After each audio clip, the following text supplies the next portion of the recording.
Hi guys, my name's Aria, and in this video I'm going to give you specific tips and strategies on how to get a 35 on the ACT English section.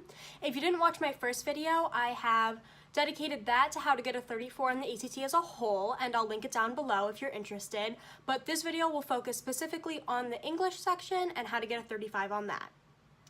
Okay, my first strategy is to go on Blog Prep Scholar, and I'll link the exact page down below, and memorize the grammar rules.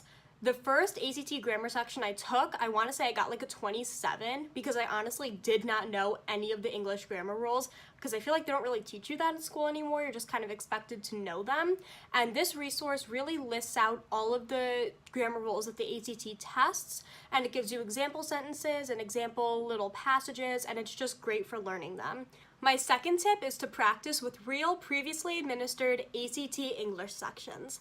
The Real ACT Prep book, which I also mentioned in my first video, has 4 real ACT practice tests, and another page on Blog Prep Scholar, which I can also link down below, has 5 additional previously administered ACT tests. So that's 9 ACT tests and 9 English/grammar sections. So just use those to study. Don't use any other English sections because they're not real ACT English sections, and when you get to the test, you'll have a false sense of what the style is, the content for the grammar rules, and everything like that, and you just don't want to throw yourself off on test day, so just use those 9 tests.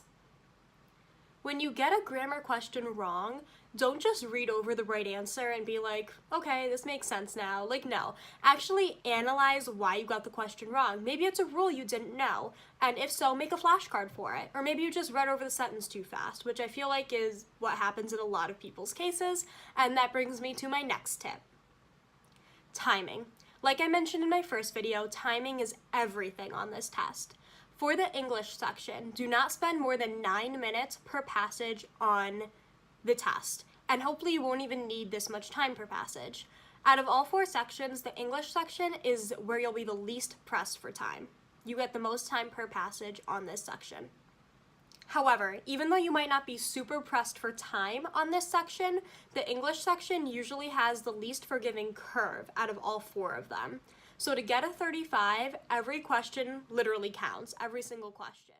So when you're practicing, practice each English section using 9 minutes per passage, and then see if you can cut some time out. Practice is the key for honing in on your time, and using real ACT practice tests is the way to do that. My 4th tip is to correct and question grammar in books and in everyday life.